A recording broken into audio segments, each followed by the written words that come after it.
know this. Oh, sorry. Okay, I'd like to welcome you to our session this afternoon, entitled Education Standard 2E, Teacher Training, Technology, Apps, and Digital Resources. Basically, what we're trying to do in this panel is that we're trying to create a picture on what the new standard and the application of the new standard should become in our education setups today. We all feel that technology plays a role, and it has often been given a limited role in the world of education.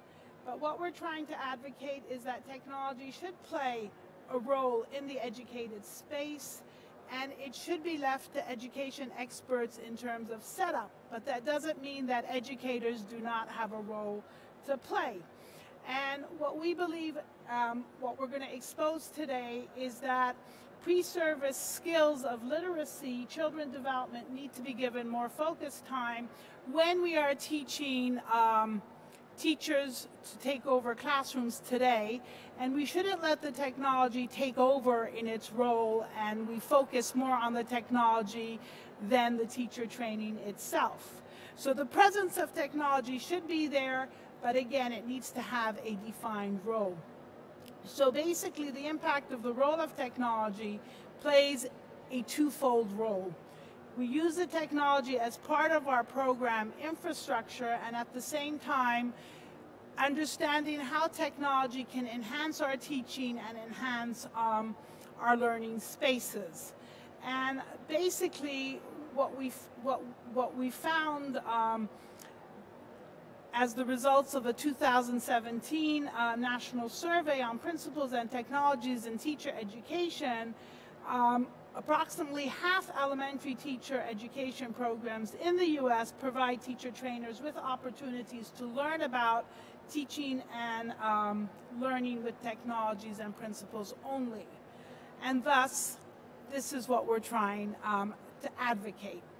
So later on in the session, we'll be talking more about the actual education standard draft, the 2E teacher education standard draft, but the panel will try to showcase how this standard can come into working alongside the teacher training.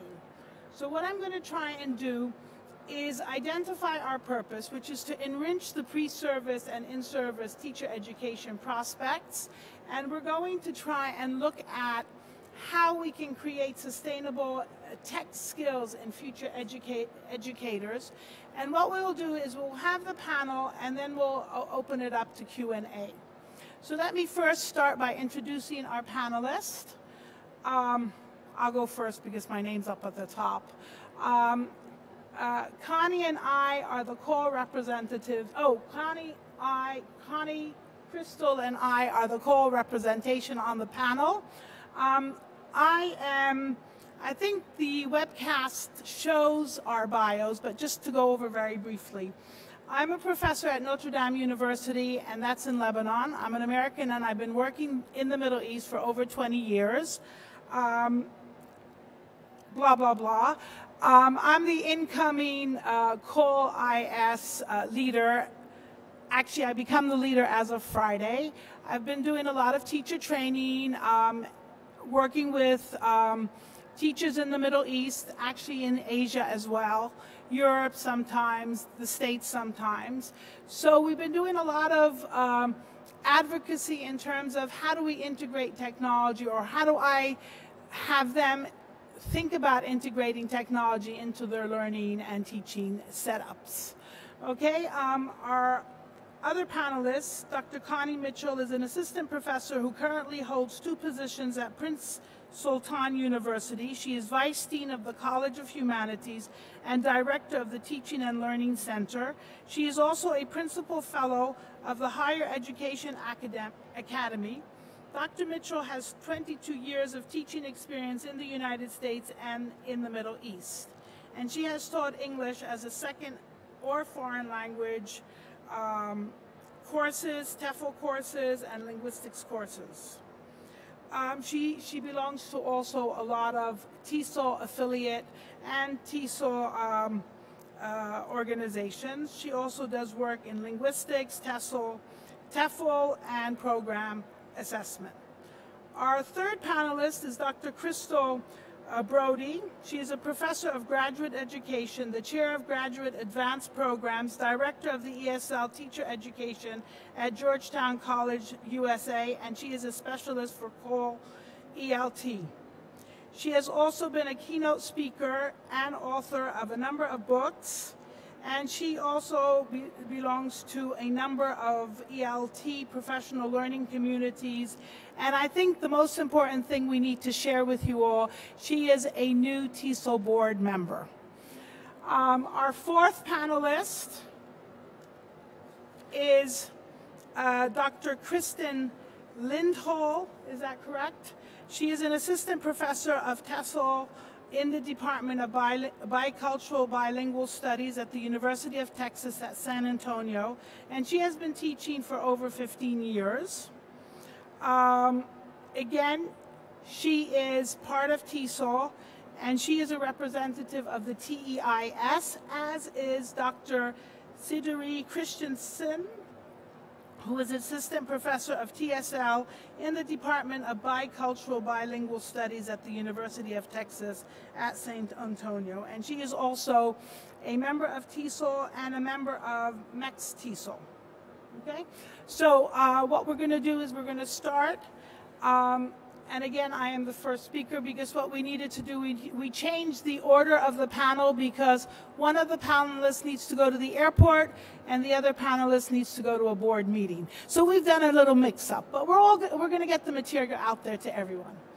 Okay, so basically, as I said before, when you read the TESOL Standard 2E standard itself, you will see that the fact remains, the advocacy part needs to be put into practice. So we need to provide our professional teacher trainers or teachers currently in the market sufficient opportunity for development to take on this new challenge of integrating the technology that does the outreach to the students, to the teachers, to the parents, to the community at large. And that's why it's very important to link the idea of instruction, assessment, and communication together to show the importance of when we plan our learning or plan our teaching.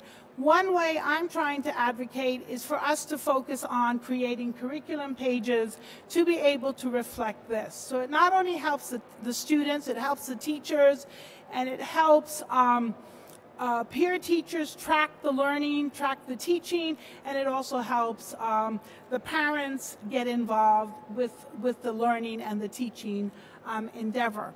When we used to look at things, we used to consider the teaching, learning, assessment. We used to have the triangle, whether we look at it from bottom up or up down. What I'm trying to advocate is the idea that we need to make it more, give it more hands, thus the little icon of the star here, where I want to integrate the instruction, assessment, communication, and technology all together, so that when teachers think about teaching and learning, they need to also think about the communication aspect, the idea of how are we communicating with parents, how are we communicating with students, how are we communicating with our peers in a way to create a dynamic relationship. Because if you look at this slide and look at all the planning, there's a lot of planning that goes into our teaching learning environments. And if we think about, we need to plan the learning outcomes, the teaching, the content resource, the tools, the use of the tools, the technology, the instruction, the activities, the assessment, the closure, the homework. We do this all on individual, with an individual focus, but in reality, it can all come together when we think of putting it together in a teaching learning environment.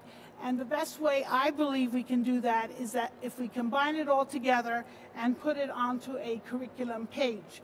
So for me, a curriculum page is something that would be something that is left for development, left for progress. Things work, things don't work. We remove we add, and we build. So we build our curriculum page, and at the same time, we're building integration and doing the community outreach to the students, to the teachers, to the parents, all at one time. So it becomes a guide.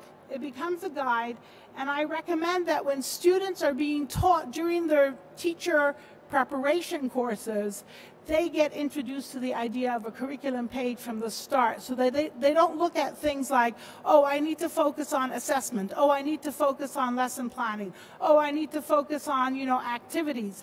At the same time, they're learning how to do everything, so the more practice they have in putting everything together, focusing on each part, but then putting it together to give an overall picture, by the time they finish their teacher training, they become masters in creating curriculum pages. This is an example of an integrated curriculum page.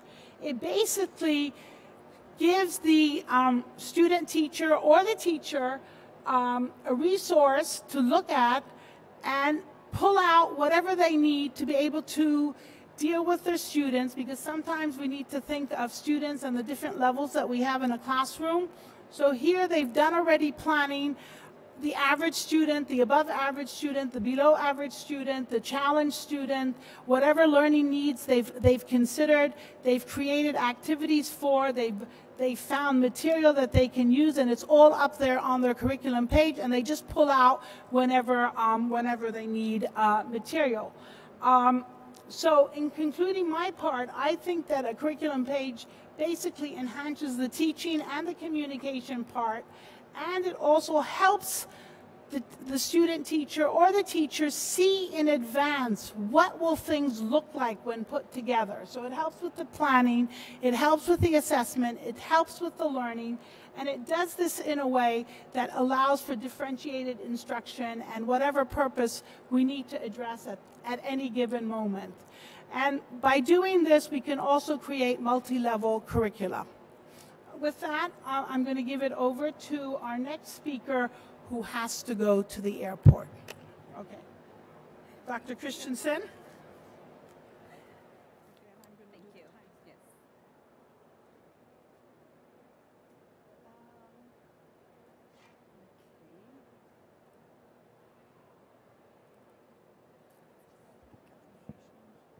I already closed it. So can you hear me? Yes? Okay. Yes. All right, first of all, yes, because this is not in order, I apologize for that. But first I want to know how many of you have used any apps or websites for assessment, either quizzes, exams, or something? Just raise your hand. Okay, a few of you. And who has used something like Kahoot? All right. And who has used something like Quizlet? Okay, more people. And quizzes? Oh, okay. Your homework today will be to go home and download this app and quizzes, because I'll tell you what this thing can do today. Who has used Google surveys or Google exams? Okay. So the talk that I'm going to have today with you today, I was going to have you a demonstration of each one of these, but I figured you have already done some of these yourself. So what I want to focus on is how you can choose the best app or the best platform for assessment. And so when we think about technology, like Christine just said, many times we think that we want technology to do it all, to do it for us, right? We don't want to be part of it. The problem with that is, like, if we are, you know, in a technological determinism mindset, of course, robots are going to take over the world and teachers are not going to have jobs, and that's just not true. Somebody has to program those robots, hopefully. AI is still here. But the goal is then to choose what's best for students from that perspective. So what I did during my Fulbright year last year, I tested a lot of this application on low-tech environments. How many of you would say your school is low-tech environment, either unreliable Wi-Fi or your students don't have access to the mobile devices? Some of you, right? So what I did, I went and I tested all of these applications with students for testing, for formative assessment, for summative assessment, and then I found out through surveys and interviews what the students were thinking about the apps. Because as teachers, who doesn't love a classroom that is all smiley because Kahoot is fun, right? You probably love it. But that's not the point. If it's just fun without the engagement and the learning, it doesn't matter that it's fun. Only like if they have to review you and then they give you fives and you get a raise as a result of that, that's fine. But for learning it's different. So what I did here, I did kind of like my results for you. So I'm going to have two different slides. This one is from the teacher's point of view.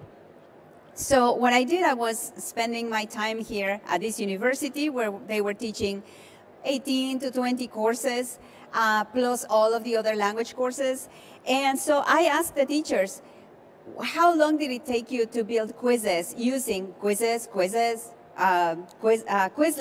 Google Forms, and Kahoot? And in terms of how much you want to customize it, you know, how easy it was it? Also, could you transfer your grades to a second platform, or do you have to do it by hand, etc.? So if you just look at the slide, I have on the right side, sorry, it's the left, or this side, the mobile friendly. A lot of people told me, you know, it's great, but a lot of my students could not get in, or actually no, this is the teacher, sorry. They cannot build questions on a mobile device. It's not mobile friendly. So on the go, if you're sitting there and you want to change something in your quiz for today's class, or it didn't work in the morning, so you want to change it for the afternoon, it's not mobile friendly. Quizlet isn't either. Quizzes was. That was the one that everybody said, you know what, if I'm on the go, this is the platform that I would go, and Google Forms, the same thing. Great transfer. Kahoot now has some, you can download an Excel file, and it's just cumbersome. Everybody will take longer to download the grades, and the problem is that in Kahoot, people make up their names, right? So they didn't know who Voldemort was, or who Cutie Pie 993 was. And so the mixing of the grades with the matching was not easy. Quizlet, on the other hand, the people need to have the login and the email address, so you always knew who your students was, and you were able to download an Excel sheet. Quizzes, the same thing. So in quizzes, students will choose an alias to go in the Blackboard so that they don't lose space, but the teacher was able to see the names and the aliases, so you always know. And what is more, Quizzes is compatible with like Blackboard and I don't know, 2 other grading devices that they told me. It was really, really easy to use. And Google Forms the same way. Now Google Forms, I have to say, you have to check that it's a quiz, and you have to check that you need to download it for grading. And for that, I have more things later on if I have time. Isn't the design, the only one that people didn't like was Quizlet. They said it was ugly. I personally think it's very ugly, but no, just kidding. It's not that ugly, actually, but it is lame. Is that another word? Anyway, it is ugly. It's just blue, and it doesn't have pictures. And customization, everybody lets you customize it. But here, I'm going to say that with quizzes, if you have not used it, when the person gets a question right or wrong, instead of just getting the tick mark, they get a meme. They say, oh, this was so easy, or you just think of the meme that you see it, and you can customize your own memes to have like your own jokes in the classroom. You can customize it for that. And then personalization, kind of like colors, etc. The only one that they said you can never change anything was Kahoot, because it was all those 4 colors in that format, and so it was very restrictive for teachers. So as you see, teachers really like Kahoot, but they had problems when it was for more than just an activity, an icebreaker, or a game, not for formative assessment or summative assessment. So at the bottom, I have the line from formative to summative assessment. And you see that the less and the less informal, the more informal, formative, you can use it to see how your students are doing. But if you really want to keep track of students' records, summative assessment, we'll do quizzes, and Google Forms is best. Now, from the point of view of students, they liked everything almost, except for Quizlet, because they thought it was boring looking. But they actually liked it because they could see their overall time. Like Quizlet lets you take the exam or the exercise multiple times, and students said that they liked it because they could see how well they were doing from one day to the other, etc. Also, unlike Kahoot, I think Kahoot already lets you do that, but Quizlet will have this like a summary for the student. This is how long you took for this test, and this is how much you took, etc. For grade storage, the only one that had it was Quizlet. The other ones, if the students didn't write it down, it will go away. Only the teacher knows. So for autonomy and for self-learning, Quizlet was a better platform, even though it was more boring for them. Intuitive, all of them are intuitive. Students are, fine with technology. And fun, again, the Quizlet was like more serious, but all of them are fun. So if you think that you don't want to sacrifice something good looking for fun, well, guess what? You can make it really fun. Google Forms, it depends on you. If you don't put pictures, if you don't put good questions, if you are not the one designing the test, it's going to be really boring, probably worse than Quizlet. But if you do a good job, then it can be just as fun as Kahoot or quizzes. And then finally, to study, the only two ones that they like to study, and perhaps was because of the setting, was Quizlet and quizzes, because the teacher can set the quiz to be taken as many times as the student wanted and stored every single attempt that the student did, even if the attempt was not finalized.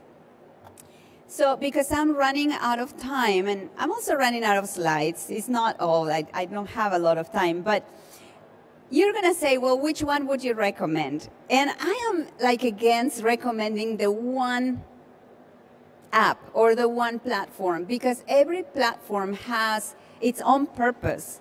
And you need to have your own purpose, and your students have their own needs. So I would say use Kahoot for icebreakers. You don't need to keep track of who's who, and they don't need to keep track of grades. Also, use it in class, because then, well, if you have tried it, you see it, people become engaged. Now, if you use it too much, actually, students just focus on the score, not on the learning. And do it for practice and a quick assessment. Did my students get the idea? And you move on.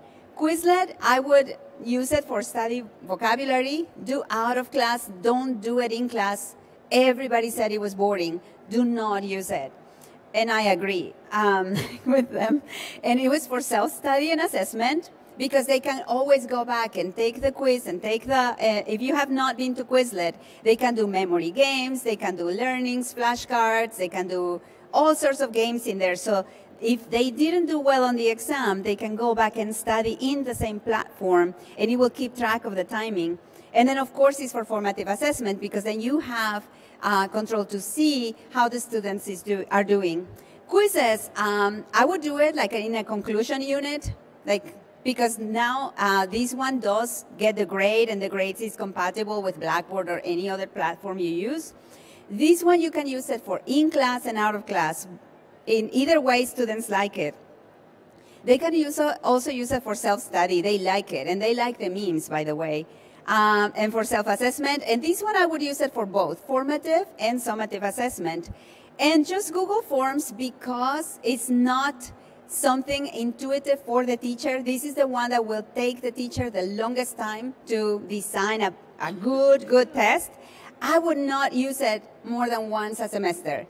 Just like that for, summative assessment. Out of class, never do it in class. You never know how reliable your internet will be, or maybe your student's cell phone's data is going to end. you know, and I would only use it for assessment, not for exercises. Google Forms doesn't have a nice way to capture every time that a person has an attempt. It's just not that intuitive. So with this, I will leave you. If you have any questions, I do apologize, I have to go to the airport. But if you don't have any questions, please don't hesitate to tweet me at Siduri. I'm in there. Actually, I have in my Twitter feed and my website, I have like 10 things that you can do with Kahoot or quizzes or Quizlet. Feel free to dig into my website and send me a tweet if you have questions. And thank you, and I hope that those of you who have not tried one of these platforms, try it. Thanks.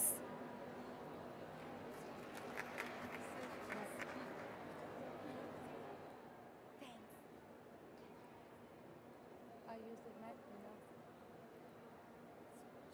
use a Mac, so I know I am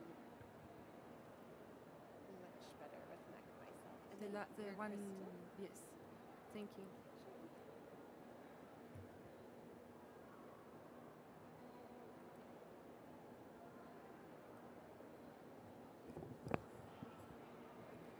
Hello, can you hear me? Okay. It's really hard to hear here in the background if there's any sound. Hi. We do have some chairs here in the front if somebody still needs a chair. Okay. So I'm going to talk about our standard 2E from a totally different perspective. I look at it more as a macro approach for the purpose of teacher training. Okay. Specifically for teacher training in the US, for schools where ESL teachers work with lots and lots and lots of other professionals in their school, okay? Content teachers and other school professionals. So I'm going to unpack it from this perspective. This is the QR code with which you can access the presentation for you if you want to take a picture of this. Then you have the presentation on your phone.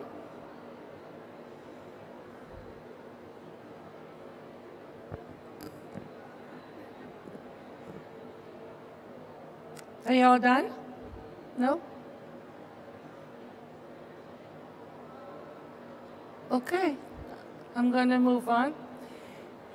So specifically, I would like to talk about how teachers can be prepared in their education program to do a lot of different things and using technology standards. So I want teachers to be able to understand and share with their colleagues what their students' personal education plans are and what they mean, to teach them about the cultures of their ESL students, like we heard in our keynote by our president. They need to teach them about essential ESL students' needs, emotional needs, trauma-induced needs, and so forth. How to create language objectives in lessons, right? I mean, we heard about that already today. And teach them how to create teaching materials in native languages and how to just communicate effectively to their communities by and large. So therefore, I decided as a teacher trainer to completely flip the workflow for teachers and empower my teachers to use technology for really solid teacher leadership in their schools. Okay, so every time somebody leaves my program, I want them to be the school leader, the go-to person for all things ESL. So what do they need to learn in the teacher education program in order to do that? I first talk about the skills and then the tools I use. So first they need to do really well internet research. And they need to know where they can find information about their students' countries, their cultures, reliable information, not something that they pick up on somebody's blog. They need to find best practice information and also materials in heritage languages, okay? So they need to find tools on the internet research, you know, best example practices. One of my mantras as a teacher trainer is don't reinvent the wheel if somebody else already did, okay? Many times we start from scratch and somebody else may have already done something. And so one of the things I do with my students is I have them all create blogs and they start on the first day of their first class, and throughout all the 5 classes, they populate the blog and put resources over resources in there, and they get also graded on it, and that the resources they accumulate are specific to the topics taught in the specific course, right? Methodology, assessment, and all the topics. We talk about linguistics in practical terms, student heritage cultures, and anything related to home visits with heritage families, and how to just be a good school leader. How do you work with other people in your school? How do you get them to buy into what you're wanting them to do? So they need to understand the assessment systems. In many of our states, we use WIDA. They need to know what to make of that. But more importantly, they need to be able to explain it to their peers. That's when the magic happens. Otherwise, it doesn't work. And they need to really understand how to teach other people, how to convert their content objectives in language objectives. They need to understand how to teach other teachers that the language of math is very different from the language of social studies. So they need to teach strategies, cultural facts. And so one of the ways I'm doing that is I let my students dig a lot of in the YouTube video world, okay? So we find really good lectures by very famous professors, by people that have experience with stuff, and we curate knowledge that has already been created by others. But in addition to that, my students create one very, very big YouTube video, training video themselves each semester. And those videos are collaboration videos where they teach teachers that know nothing about ESL about a certain topic, okay? And that is part of the exam on which I grade them. And this is the leadership piece where we use technology to create leadership skills and demonstrate them, okay? So they, for instance, a high school teacher would have to train an elementary teacher how to use something and learn something. And it's always geared towards the topic of our class that we just have. They need to teach people about accommodation plans, right? What does it mean to have a scribe? What does it mean to have more time? What does it mean to use native language materials? Most teachers that are not ESL trained have no idea how to unpack that. So the flipping part is creating your blog so other teachers can go to your blog to look up certain answers. Okay, so instead of me going and saying, I do a PD for you, please come, I teach you about this, when they have a question, they can go to the blog and find it there. But the key, the absolute key is that they cannot dump stuff in their blog. They cannot put something in that says WIDA. You know why? Because most of the teachers don't know what they need to do with that. What do they say about WIDA? How to know what my students know. And when I give this header to my teachers, then they know what to look for, right? So the key for the blog is to label everything in a way that other teachers can actually use it.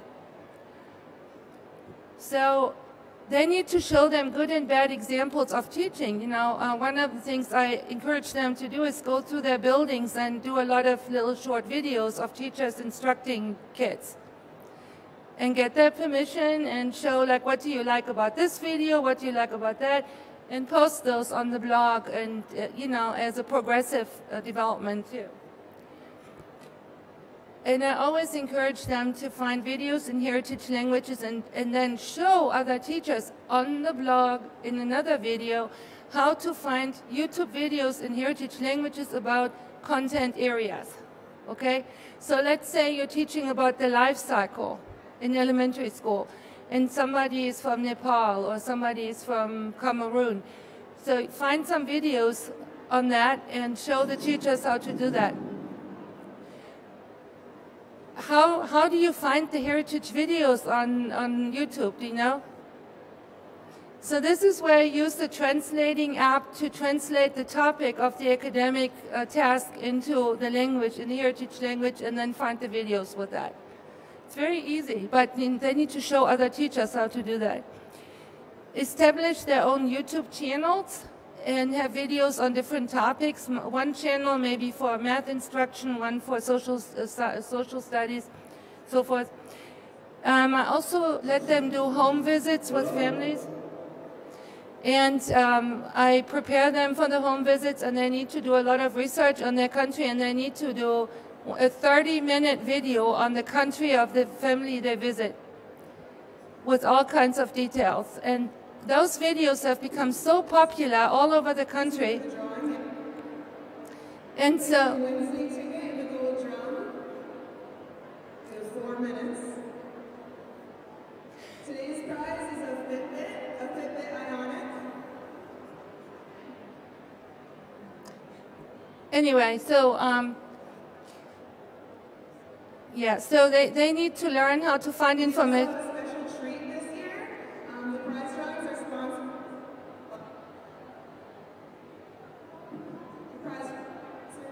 by ESL. And so there will be a second chance drawing after this drawing over at their booth. For an additional prize for an Apple Watch, excuse me.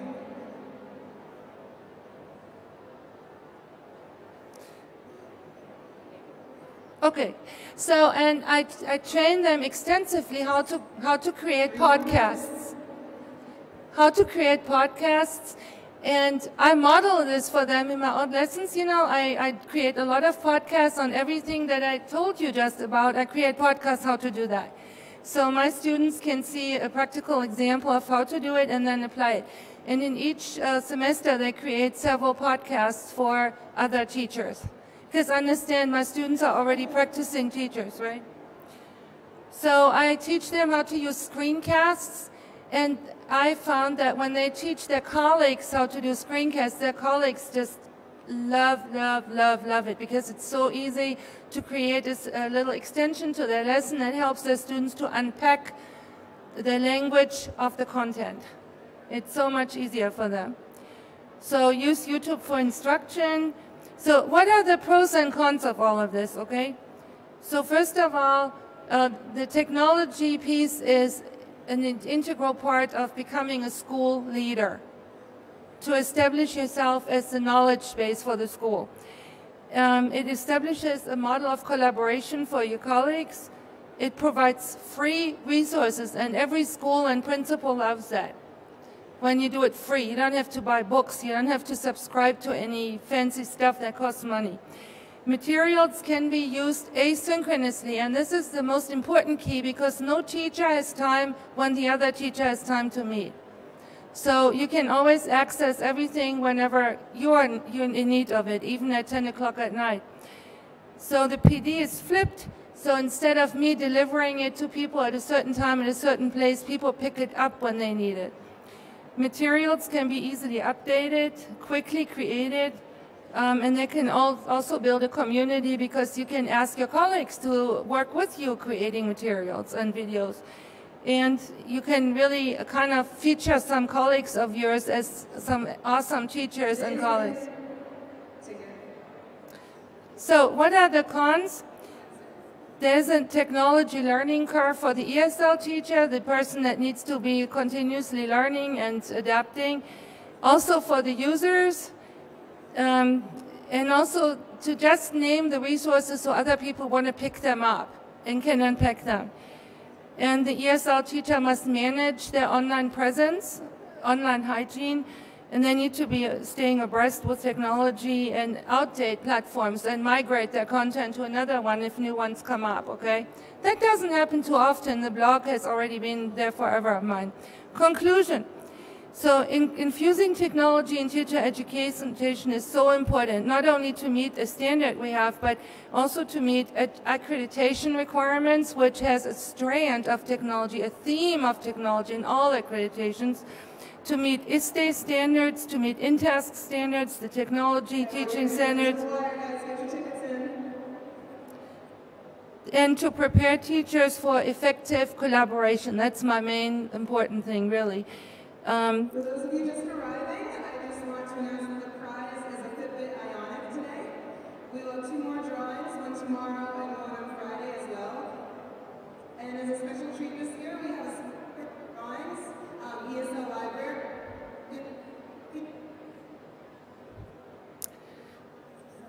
So So learning by doing, I find learning it in the education classes and doing it in their classes. Following this drawing from ESL Library for an Apple Watch over at their booth. So you have a second chance. I think one announcement will do, yeah?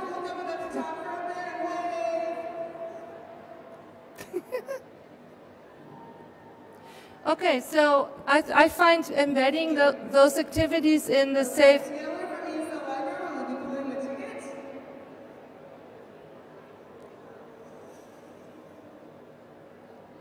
So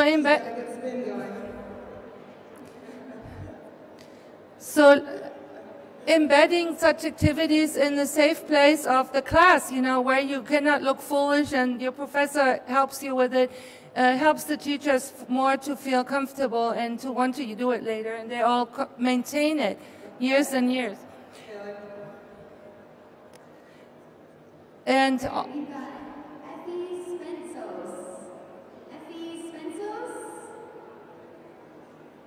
no institution, so the last sentence is, anybody know Effie? They're here? All right, going once, going twice. All right, round. So that students, ultimately, our teachers are trained so they can get their students and their teachers college and career ready, okay? And there's my thing again, okay? Thank you, thank you. I think Dr. Brody deserves a big round of applause for that.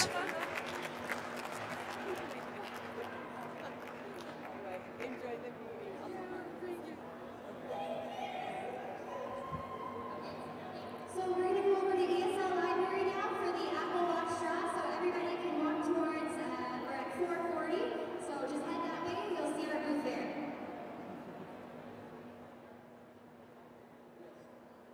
All right, how are you guys? Thank you for staying. Hopefully there will be no more drawings, but you never know. So if you need a Fitbit or an iPad, I will not be personally insulted. So I am Kristen Lindahl. I'm from the University of Texas at San Antonio. I'm also here representing the Teacher Education InterSection. I'm the chair-elect for this coming year. And so I was really excited to collaborate with Christine and other members of the CALL InterSection on this panel, because the integration of technology is actually quite problematic for teacher education, because it subsumes that not only do teachers acquire these technological skills, but that teacher educators instantaneously have these technological skills. And so they say, oh, teacher educators, you need to teach your teachers how to use tech. And so basically they're assuming that, oh, so therefore you as a teacher educator know how to integrate technology instantly. And so as a teacher and a teacher educator myself, this has been problematic, but it's also been a point to problematize, right? In terms of how do we as teacher educators effectively integrate technology into our own programs, especially now that we're seeing technology integration systematized, right, in thoughtful and deliberate ways, usually by means of standards, right? So we're seeing the standardization of technology integration, but then that also creates an accountability piece for teacher educators to meet those standards. So in looking at these standards, I thought I would present UTSA and our ESL program as a bit of a case study, if you will, in terms of integrating the TESOL standards, the ISTE standards, and then our state standards, or the Common Core state standards. Texas is not a Common Core state. For those of you who are more centered in the US, we have to do everything for ourselves. So we have Texas unique standards. But then also some of you who are outside of the US might have your own institution standards, either for instruction or for technology, right? So I don't think this is an issue that's unique only to one particular context. I think globally we are faced with some of these considerations. So just as an example, if any of you, are any of you familiar with the ISTE standards at all? Okay, so ISTE for the Society for the technology education. And so if you haven't been on their website, I'd highly recommend it, because they have it not only for teachers, but they have them for students and for teacher educators and for administrators. So if you, regardless of your role in education, at which level of your program, I think they have done a nice job of articulating the standards that you could be seeking and or striving to accomplish in your own program. So these are three of the ISTE standards for educators that I thought were in particular are relevant to TESOL. The first is leader. So educators seek out opportunities for leadership to support student empowerment and success. As a citizen, so educators inspire students to positively contribute to and responsibly participate in the digital world. And as collaborator, so educators dedicate time to collaborate with both colleagues and students to improve practice, discover, and share resources and ideas, and solve problems. And so on the ISTE website, it will actually give you examples of measurable outcomes of these types of things. And so for that reason, I also find it really useful as a teacher educator. So we'll also see some alignment for, because ISTE isn't unique to any one content area or to the English language teaching field. And so the challenge we faced at UTSA, we have a high technology focus. Just to give you an idea of the context, we have about 40,000 students. We are a Hispanic serving institution, and also about 40% of our students are first generation. And so we are also Military City, USA, and so a big focus on our campus is actually computer science and cybersecurity. It's also really directed at helping non-traditional students access content, which also involves technology a lot of the time. And so for our second language methods course, that was one of the places, because every future teacher in our institution has to take this course. Right, so in this course we have bilingual educators, we have ESL educators, and we have generalist educators. It's a very big course. We actually have about 300 people take it a year, and so it's quite large in nature. But we had to align it because we're also looking at TESOL and CAPE accreditation. And so these were the four sort of TESOL-oriented standards that we cover in the class. And these are directly from the TESOL SPA, if any of you are familiar with that. But so we have to cover language acquisition, effective L2 methods, cultural connections, and assessment. So those should all look very familiar to this crowd.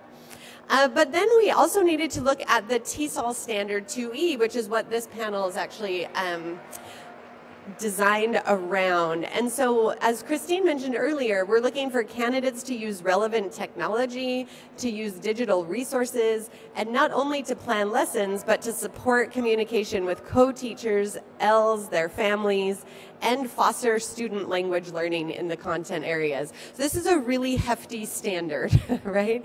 It covers almost everything.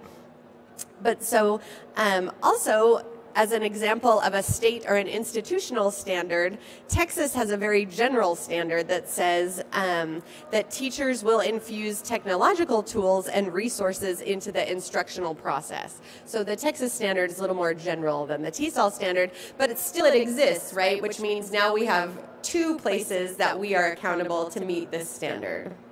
Okay, and then the third place is of course ISTE. So now we have three places for which we are accountable for meeting this standard. And so the ISTE standards, I believe in the educator strand, there are actually 6. I only showed you 3 as an example. But so I think an error that some people make when they're initially beginning curriculum alignment is that they want to get all of the ISTE standards in their program at one time. Or they want one class to cover that large monolithic TESOL technology standard, right? Which is quite an undertaking. So for the purpose of our course, we decided to just focus on 2 of the ISTE standards. The first one is ISTE Standard 4A, which I felt was particularly important. They're giving away an iPad over there, so it's hard to compete with that. Yeah, at least they're nice. That's right. Yeah. So, so I felt like this one was particularly appropriate for pre-service teachers. So where you actually need to dedicate planning time to collaborate and create authentic learning experiences that leverage technology. So Christine and I were commiserating a little earlier that just because we use technology with teachers in our classroom doesn't mean they instantaneously use it in their own classrooms with their own learners, right? Much like anything else they get in their courses. It needs to be a very explicit bridge between teaching and practice. And so for this, I felt like the planning time dedicated to collaborate was critical for pre-service teachers. And so we do this in the form of professional learning communities, which are great for hybrid models where you can meet face-to-face, but you can also have online discussions and things of this nature. The second ISTE standard that we felt was appropriate was for pre-service teachers to collaborate and co-learn with students to discover and use new digital resources to diagnose and troubleshoot technology issues. And so in this case, we gave them sort of like a menu of technological applications to choose from. So sort of like Siduri gave you the menu of assessment tools, we gave them a menu of online collaborative tools such as Prezi, Google Docs or Google Slides, Haiku Deck, etc. And so in that way they were able, and then in their presentation of their work, they not only had to talk about their lesson planning for English learners, they like that part, their lesson planning for English learners, but they also got to troubleshoot the technology, sort of like Siduri modeled for you earlier, like, oh, we like the format, but we didn't like this, or we like that, but we didn't like this. And so I feel as a teacher educator working with teacher candidates, it was important to include their reflection on the technology itself as a metacognitive element of the project. So instead of just reflecting like on the lesson, oh, that's much better. Sorry, I'll hold it up. So instead of reflecting only on the lesson they created, they're metacognitively reflecting on the technology they used. And so that actually meets this standard more than just I had my teachers use Prezi to do a presentation. Okay, so a little different there. So to conclude, now that I have the microphone, I think it's critical in teacher ed to consider technology standards at the international, state, province, regional, and local levels, but it's also to remember that much like anything else in teacher education, it's highly dependent on your context. So some contexts might be very low access to technology. Others may have very high access to technology. And so the way that you respond to your learners and their own access to technology is also going to impact the way that you, as a practitioner, mediate the standard itself. And so that's going to look a little different for everyone. So I don't know that we can be particularly prescriptive about how to meet these standards because they are so context dependent. But again, that goes to my final point there, which is the need to integrate them in manageable and productive ways. And so by manageable, I mean it's not reasonable to say, oh yeah, we have every ISTE standard in this class. Right? So that's not true, I promise. Right? So I think it requires some real, again, like I said before, some deliberate and systematic attention to both your class content, who your students are, and then what is the actual need of the technology. And so, much like Siduri, if you would like to tweet, I use Twitter for work. I also have a website where I'll post these slides.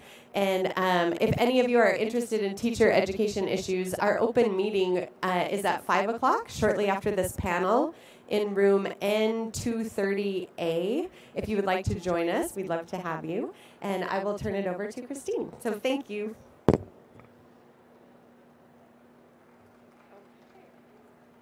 Oh my gosh, I was calling Connie Christine. This is Connie, not Christine. We had Christine, Crystal, and Connie. I'm so sorry.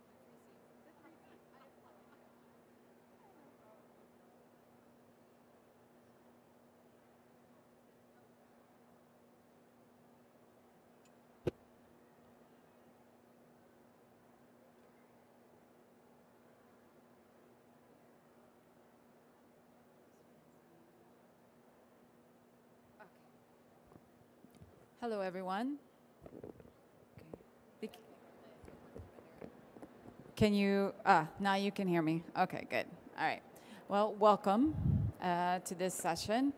I think I'm just going to try to summarize. Christine spoke about the purpose of this panel and the use of technology in the classroom for educators. Sadiri spoke about the different apps for assessment or games that you can be using in the classroom, like Kahoot and Quizlet and quizzes and even Google Forms. Crystal spoke about an example of a teacher education program and her use of technology and blogging from her personal experience at her institution. And Kristen was speaking about integration of tech and teacher education and the standards, and how her program uses 3 sets of standards. Well, they're forced basically to use 3 sets of standards inside their program and what the challenges they face and how they're able to meet that. So what am I going to be speaking about? Pre-service and in-service teacher training needs. Okay. And I think this is like a good summation of what they were presenting in order to know what can we be doing in order to help support teacher educators as well as teachers who are training to become educators, so that we can improve what is happening inside the classroom. Because I'm not for certain for all of you, but for me, technology is great, but when something new comes out, it's a struggle. It's a struggle to decide, how can I effectively incorporate this into my classroom and support my students' learning needs? And sometimes, I'm just going to be honest with you, my students know more than I do. Okay? We shouldn't be shy to let them educate us on how to use the technological tools that we have at our fingertips. More training is required, not just for the students in our teacher education programs, but also for the teachers of the teacher educator programs. As Kristen was saying, we need to have the training at both ends, and then actually have time to apply that so that we can be more effective in our practices and help improve the process of incorporating technology effectively into the classroom. For example, now, how many people do not use any form of learning management system for their educational practices? I said do not. Everyone is using some form of, whether it's Blackboard, Moodle, whatever the case may be, you're using some form of learning management system with your students. How do you use that? Do you add different, for me, we have Moodle at my institution. So I have a blog.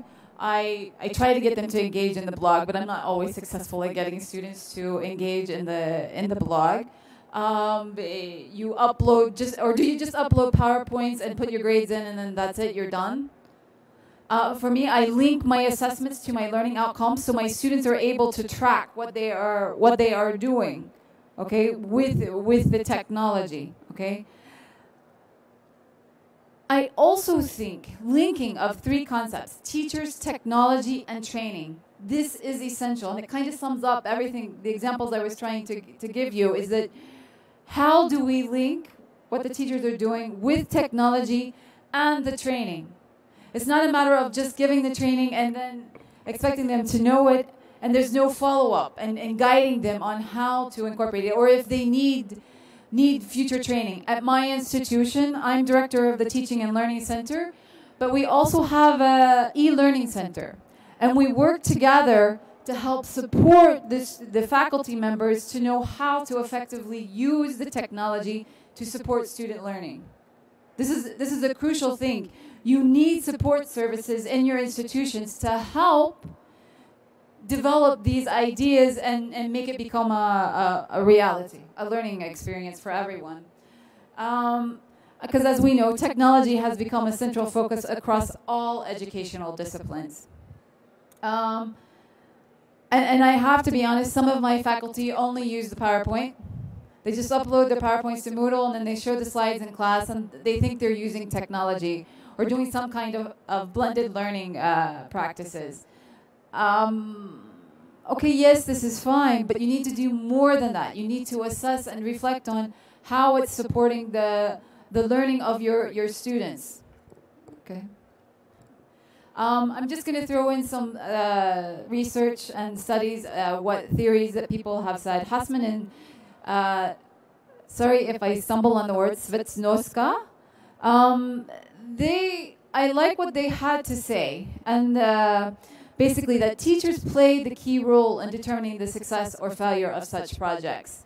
Change is a year-long process and not a one-time event, and teachers need ongoing support to adopt the technology and should be treated as stakeholders in the innovation adoption process. We can't just say, here, you attended the training, go and do it. Change takes time. When you start adding in new forms of technology into the educational practices, it will take time to adopt and effectively use this new technology. Sometimes technology is seen as a quick fix, okay? Administrators or even teachers themselves want a quick fix in order to save time in the classroom.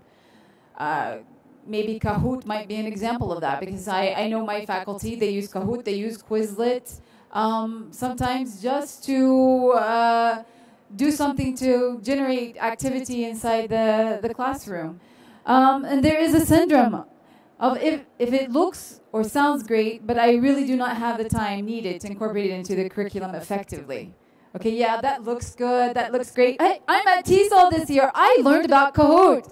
It looks great, but how am I going to effectively incorporate that into the curriculum so that it enhances the student learning? Okay? Sheeb in 2009 claimed that there needs to be material developed to support using applications in the curriculum, to support teachers who would like to use them. And I would say this still stands true. I know 2009 is almost 10 years ago, but it still stands true. We have lots and lots of new technology that's being developed on a regular basis, so we have to stay on top of it as educators. I mean, it is our role. I mean, the digital world is out there. It's coming, whether we like it or not, and data is power nowadays. So we need to know how to effectively use the data that we have at our fingertips and help our programs to succeed in using it to improve. I found some interesting studies about looking at pre- and in-service teachers and what they think about technology and its use. And Park in 2014 examined the perceptions of both groups in relation to use of a whiteboard system. This investigation revealed that the participants agreed that using a smartboard or interactive whiteboard effectively may generate positive outcomes of learning. The main concern from the majority of the participants was funding issues for such systems. Not all universities or school systems have or can afford this type of, yes, it's great if you know how to use it and it's being used properly. And I'm going to speak to you from my institution's perspective. In one of our buildings, all of them have interactive whiteboards. But how many of the faculty are actually using them? A small percentage. It's just basically a PowerPoint. They throw up the slides and they're using it as a screen, just like this one. They're not using the interactive component of it. So then how is that actually, so it's like wasted money, okay? According to Karshava and Chong in 2015, pre-service and in-service English teachers involved in their study value technology and its application in the classroom. However, there were differences found in their belief systems based upon age, classroom practice, experiences with digital technology, context in which it was used, and the amount of training provided for the teachers. And this goes back to something that Kristen was saying. I'm a teacher-educator, but am I also effectively trained on all of this new technology so that I can be teaching my future teachers how to use that technology? Okay? It's important. I need to be advanced in this area so that I can teach it effectively and use it as an example. As I tell my faculty, if you're going to be talking to your students about an app or something, you need to know how to use it and then model it. You have to show them. Use it yourself. Okay? So what can we do to improve the system? We need to incorporate courses that train pre- and in-service ELT practitioners how to discriminate, analyze, and comprehend the pros and cons of technology. And evaluate. We need to evaluate and reflect on it. If we try Quizlet and it doesn't work in our particular context, then we can move on and try a different app or a different piece of technology. Where I work, we have a course, we have a TEFL program, and we've incorporated a specific course. It's called Technology and Language Teaching.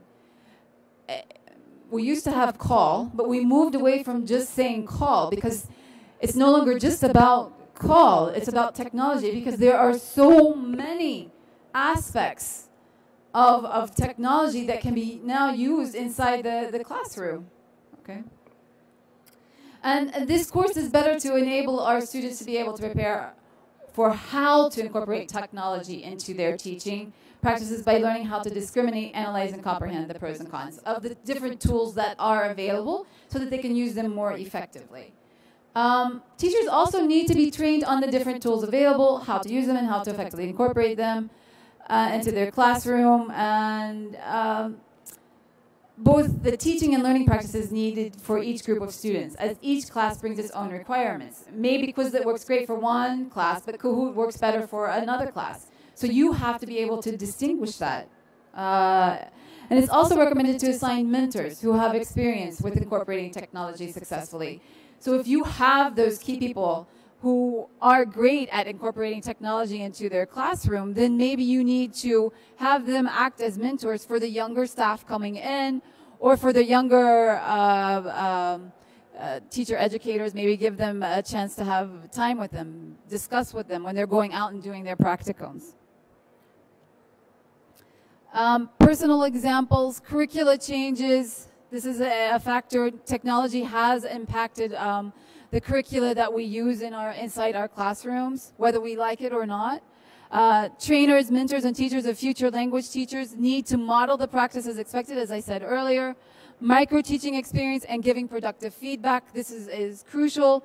And also getting them to model the technology that they would use in the classrooms.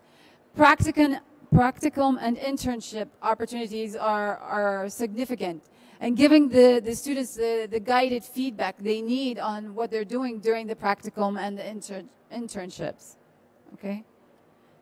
My personal experience with using technology, and now I'm just going to give you I use Duolingo to help me learn Greek. My husband is Greek. So I've been using this app to help me improve my ability in the Greek language, if you will. I only spend 5 to 10 minutes a day, and it is helpful. It is helpful. I can at least read now, and I can have a small conversation in Greek now. Allowing students to use technology during class can be beneficial. For example, Moodle as a learning management system and how it can support learning for your students, Blackboard, and any of the other apps that have been mentioned throughout the day, I'm certain. Okay. And these are my references, and thank you for your time.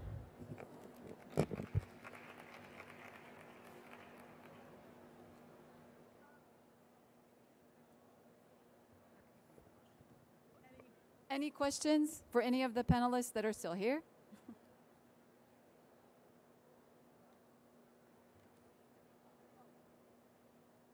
Are there any questions? Any questions? Sure. References.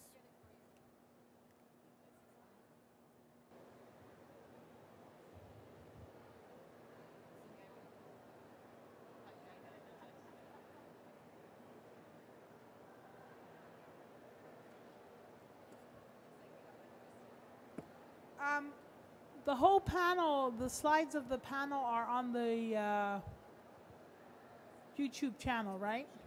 They'll be on the YouTube channel. The slides, no? The video of the panel, of our panel will be on the YouTube slide. We've also posted the site where they can access all your slides. We've posted it several times, and we have a question. Hi. For the, I guess this is for this one, that this one that just presented. I just got here late. In regards to the training and so forth for technology, I wanted to, I don't know if this, how to exactly express this, but teachers are kind of burdened with a lot of, at least where I go, they're burdened with a lot of administrative tasks. Yes. And it's a lot of times it's hard. I was wondering, is there anything that you can refer to or recommend in regards to help with the administrative end? Because I mean, if that part is alleviated somewhat, then we'd have a lot more time. Yeah, I agree. I fully understand what you're saying, because I have my faculty who complain of the very same topic that you are.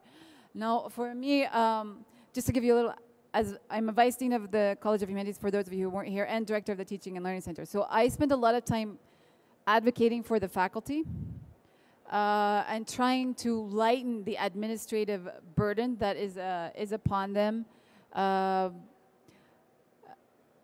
I try to work closely with the IT on campus, so that if they have administrative work, try to make it so it's centrally located, and if they upload reports, if you have to do, we have to do course reports at the end of each and every semester for the courses, and they have to produce information about the assessment and so on and so forth. And they also have to provide evidence of how they've used technology in the classroom, by the way. So if we could generate a place that would make it easier for them, so that it's just one location, everything gets uploaded and it's smart, and it can populate the different fields for the different things on campus, it would make it easier. It goes back to the administration at your institution, how well they will support in that, trying to find a balance between administrative work and the teaching and learning components that need to be there, so that you can spend more time on the teaching, because this is what it's about. At the end of the day, as educators, we're supposed to be there supporting our students and helping them to learn what we have to share with them. Go ahead. At the college I work at, we have, and probably many of you, if you're teaching ESL, you have to test your students in the beginning and the end. And we currently are in the TABE testing, TABE, but our administration is contemplating and hoping to transition over to CASAS. And I'd like to know if you have any thoughts about that. I'm not familiar with I actually work in the Middle East. I'm not teaching in the U.S. at this current moment, or for the past 19 years. I've been working in Saudi Arabia. So I don't have much knowledge about those particular tests, but pre-testing and post-testing, yes, I have an idea about this. It's like getting data and trying to know how to effectively use that data. All of our students have to take a placement exam when they come into the university because we're an English medium institution, so they study only in English, and they only have very minimal Arabic courses. So this, if they don't place well, then they have to go to a preparatory program and they take English. So, and then they have to have a certain level before they can advance into their actual programs. But pre-test, post-test, and these types of things, no, not to the extent that you are speaking about. I don't have that experience. What about you? Have it? I'll let you speak to that. Yeah, to speak more to the U.S. higher ed context, Our teachers are required to demonstrate knowledge of the technology standards, like they call them the domains and competencies on their praxis exams.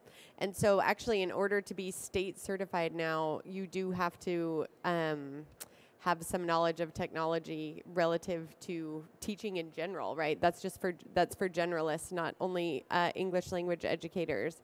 And then those of you who are familiar with any type of accreditation process, you have to provide evidence that you can't just say, oh yeah, we cover tech in our classes. You have to actually show not only evidence of your course syllabi and your instructional activities, but the student work or the pre-service teacher candidate work that comes out of that activity. And so, as Connie mentioned, it is sort of like a data collection process. So you are accountable on a few different levels in terms of technology. It's not enough to just sort of use it in hit or miss fashion. So yeah, those are great comments, and they're big issues, right? So what happens when people pass those tests or don't pass those tests, and anything else? So any other comments or questions? Wanting to commiserate? Yeah. Yeah, I'd like to ask a question from the context of a Canadian problem that we have a national language training program for adult immigrants that's migrating from skills-based learning to portfolio-based language assessment and task-based learning. And teachers are under enormous pressure to individualize learning in the classroom, and practically speaking, they're just stretched to the limit. Now, do you have any suggestions around how lesson planning and course building can be made more efficient and effective? Yeah, I do. Yeah, actually, I teach a course on program and syllabus design in our MA TESOL program, and because I'm sort of a tech aficionado but not a call specialist, I actually have them use an application called Livebinders. Have you heard of it? No. It's fabulous. If you guys don't do Livebinders, you should look into it. I actually use Livebinders to organize a lot of my university classes, just the materials. But so Livebinders is basically an online curation service where you're basically like creating a binder, right? Where you used to have like the dividers, you know, like here's the syllabus, here's week 1, here's week 2, or all of the different topics. And so you're basically doing that, but you're doing it technologically, right, online. And so I used this format in my program and syllabus design course where the pre-service teachers were creating their own course. And so we have international students and US K-12 teachers in that course. And actually one of them who used her Livebinder to create a course for Korean EFL, she won the Mary Finocchiaro Award for TESOL unpublished materials last year using her Livebinder project from my class. And so I really find it very useful. The nice thing is I also have our practicum students use them to create professional portfolios because they can post the link to their binder on their resume or CV. And so then interested employers can then click on the link, and then they have access to all their pedagogical materials, course assignments, papers, anything like that. So it's a little more, I think, intuitive because it mimics a binder organization. I know I'm old school because all my stuff used to be in binders. But it's a lot easier than like designing your own website and then having to upload everything to a website.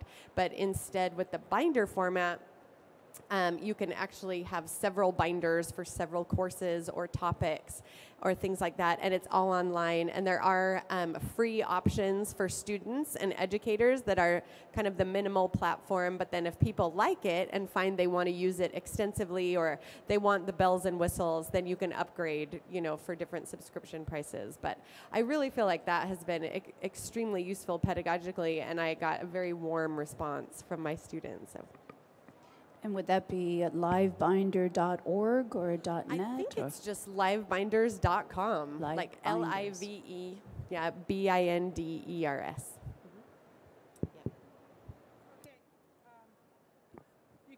You can access the presentation by going to the actual site. Call is2018.pbworks.com, and you will be able to go down to our panel, and you will see this, and it'll give you the presentations on the side also. We do have one question from the web audience. The question is from Nellie Deutsch. Are instructors supervised and monitored during the semester in the way K through 12 teachers are? Would one of you like to take that? That must be you. Inspectors, but we don't have inspectors. Are the instructors monitored? Okay. I'll read it again. Are the instructors supervised and monitored during the semester the way K through 12 teachers are? That would be the university instructors. The university instructors at my institution, yes, they are. All of our faculty go through observation and feedback. They also, for our TEFL track, the student teachers, actually, this is the easiest way to say it, the student teachers, they also go through with their TEFL 1 course, their TEFL 2, and then they have practicum course, so on and so forth. So they do observe and they do get that micro-teaching and the feedback, observation, so on and so forth. So at my institution, yes. At my institution, also in the Middle East, we don't observe and basically see what's happening with the instructors. We've given them that freedom, assuming that they've been given the courses to teach. We assume that they know what they're doing. Okay. Well, they get observed when they're up for renewal for contract, but not throughout the time that they're teaching the students to become teachers. Yeah. So I guess it depends on the institutions and what, Any other questions?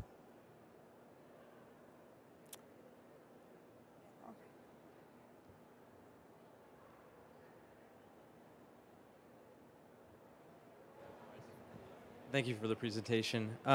Individually, just in your own personal opinion, for your pre-service teachers who are exiting your program, regarding technology proficiency and how they integrate those tools in their classroom, what, in your opinion, is the most important skill for those teacher candidates? And why? Computer, technology. Oh, out of the technology skills. You want to go? Go ahead. For me, it's knowing how to reflect on the different tools that are available and use them appropriately. It's not necessarily one specific tool or one specific skill. It's knowing how to evaluate, criticize, and analyze the tools to know which one will be best for my classroom. Okay. So Connie took mine. No. But I would like to add and say, I actually think, especially in our field, we tend to have to collaborate a lot, whether we like it or not. And so I think especially with an increase of models like professional learning communities, inclusion, push-in settings, I think the technology tools are actually a little underused for collaboration within institutions.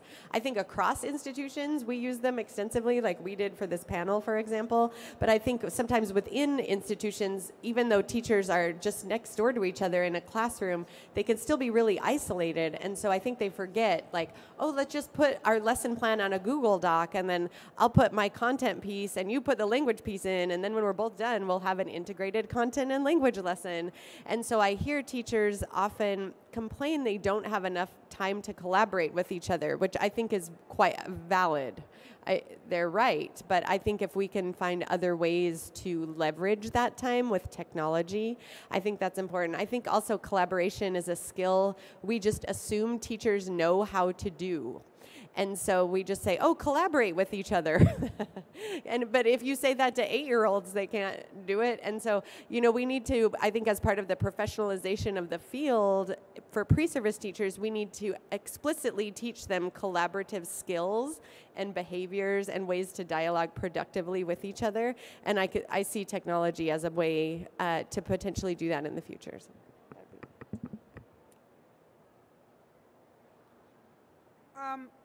I think when it comes to the teacher training programs, I think what is important is that not only the educators or the instructors are aware of what tools are out there, but I think they need to also deliver the message that not everything works at all times, depending on what it is, the purpose of that, you know, that lesson is, or that point that they're trying to make. They may use different types of technology to get the message across to the students, but at the same time thinking along the lines, okay, the students are learning, how will they then use the different types of tools that they have available to get the message back to us that they know how to integrate or assimilate the use of the technology. But let me also tell you that we also have an English language program where it's like communication skills. And what the university has done is put coordinators in charge of the different courses. And what they've done is they've given the coordinators access to the teachers', let's say, Blackboard pages. And the teachers have reacted negatively towards this because it's like there's always an eye watching them. And so they have now started to use the technology on Blackboard in a very minimal way because they don't feel they want people watching in. It's like they're watching in to be critical, not to be critical in a positive way. And so they've taken a very negative position on that. And it's like everybody wants to see what we're doing, everybody wants to know what we're doing, not in a positive way. So it's worked against the system. In my opinion, it hasn't allowed the program to move forward. It's moved in a negative direction because the teachers have this attitude, I'm not putting up my grades because then they'll know what kind of grades I have, and then if I want to change my grades because I'm giving my students extra work, you know, they'll want to ask, why am I doing this? Why am I giving them work? Why aren't they learning the right way? Why didn't you plan your lesson, you know? So they're looking at it not in a positive way, but in a negative way because they brought in the coordinators to watch what's happening in the courses. So here's an example of supposedly technologies helping to enhance that whole teaching learning environment, but in a way that the teachers that actually are working with the others are taking it in a negative way.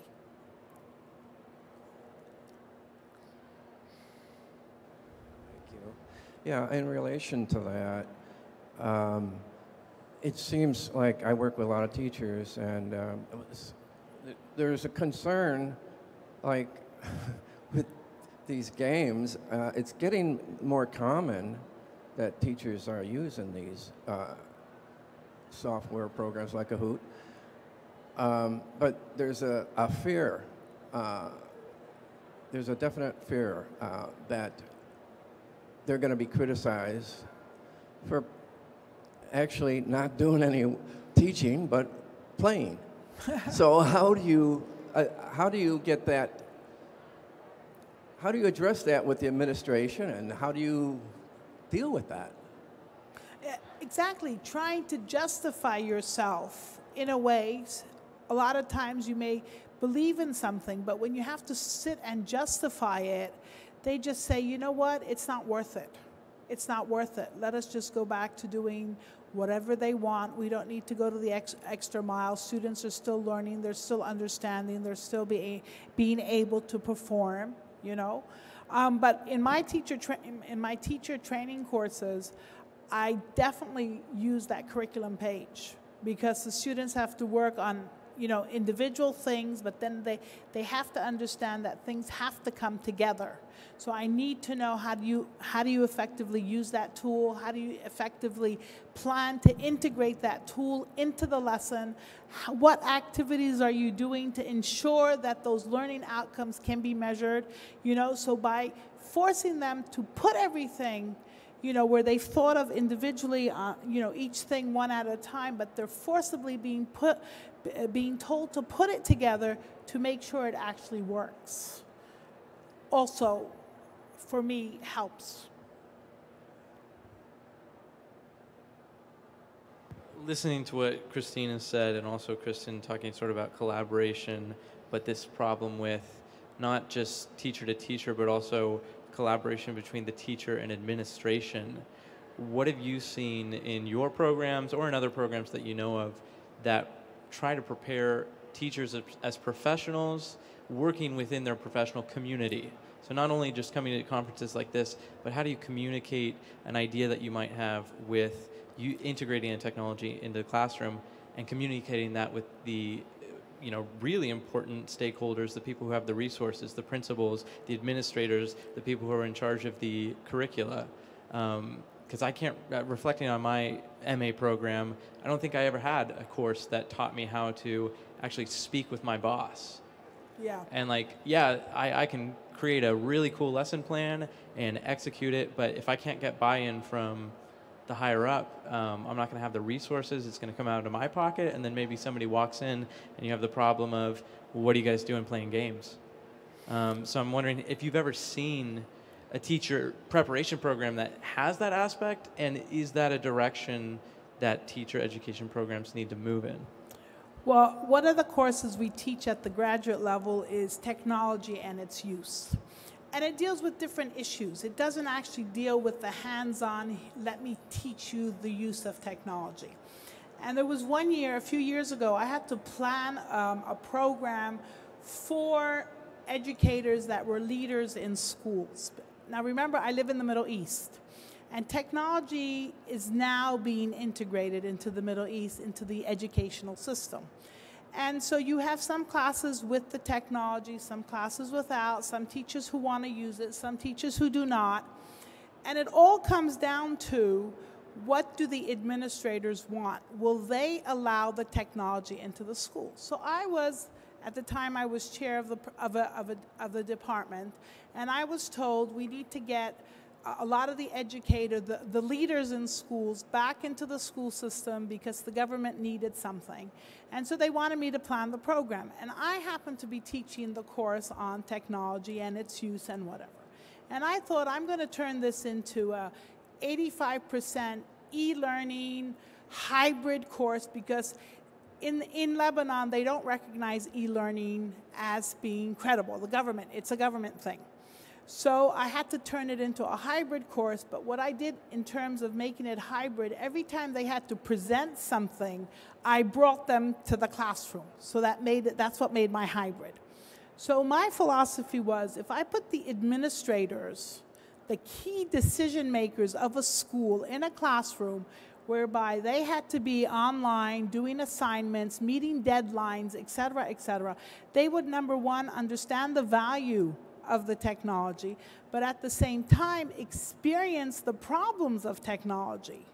Because, you know, again, I live in the Middle East, internet is really bad, very slow, sometimes it's there, sometimes we have electricity, sometimes we don't, students have it, students don't have it, you know, so I thought, let me put them through this, and they would be panicking day and night. What are we going to do? How are we going to get our assignments in? This is too much work. But at the end of the day, I had 12 principals. They all left the course, and they ordered all the faculty in their schools to start integrating the technology. They brought in the blackboards. They brought in, you know, so there was a major shift. And I mean, that was one of the best ideas I ever had. And I was just playing around with this. How are we going to make these? Because you know what? They come in and they think they know it all. We are the administrators. We know everything. We don't have to do things. We're being forced to come to class. So I literally made them live life as a student. And I was like the teacher, and I'm like, no, you have a deadline. I don't care how you're going to do that. Figure it out, you know? Anyway, that's what I did to get them to understand the value. For me, I have a different context because I'm in Saudi Arabia. So electricity is, thank God, electricity is there all the time. And I work for a non-for-profit private institution, the first one in the kingdom. So and it's semi-government. So funding and things like that, I don't have the same issues as Christine has. And our administration has mandated a policy that we have to use blended learning. It's not like she has the government doesn't recognize full online learning, but blended learning is something that is there, and they want it to happen. But there has to be some kind of face-to-face interaction. Yeah, so similarly to Connie, we have the use of technology mandated, right? So everyone has to comply from teachers to administrators. I think it's an issue, though, when you said, sort of like, no one told me to talk to my boss, how to talk to my boss. And so I think those become issues, actually. There's a lot of talk about advocacy in TESOL right now, but I think there's also a need for self-advocacy, for teachers to learn how to advocate for themselves. Because, for example, in K-12 contexts, often ESL specialists or teachers are the ones marginalized. Sometimes in EFL contexts, they may be the ones who have more expertise in their institution, depending on where it is. So often they will have to, make an argumentative case for their pedagogical methods. And so, yeah, so I think the self-advocacy undercurrent is really important just for teachers in multiple contexts so that they aren't marginalized and they are able to defend their pedagogical decision-making. But that is a really critical skill, right? So I think one model that I mentioned earlier is the use of professional learning communities where teachers are taught to dialogue with each other. Also, I'm a linguist. My PhD's in linguistics, so I pay a lot of attention to the ways that teachers use language. So we talk a lot about things like deficit discourse and how the words you use sort of may become reality. And so I really encourage my teachers to pay attention to the way they talk about things. Also, because we have a lot of a very diverse student body at our university, I cover everything from this is how you send an email to a professor in the United States to what a paper format looks like. And so part of that is this is how I might speak to an administrator about this, or this is how I might speak to a colleague about this. And actually in their PLCs at the undergraduate level, I give them sentence stems that are collaborative, like I respectfully disagree because blank, or I feel this is a more effective method because blank. And so it's just like modeling the collaborative learning. And so I don't want them to feel patronized, but I just remind them that I'm modeling how to use formulaic sentence stems during collaborative learning opportunities. And this is one of those opportunities. So again, I don't want to make assumptions about the discursive skill set that my students have, whether it's online or in person. And so I think as teacher educators, that's another point of making language very explicit for teachers. So that's the teacher ed perspective. And I think we are just about out of time, so I'll let Christine close.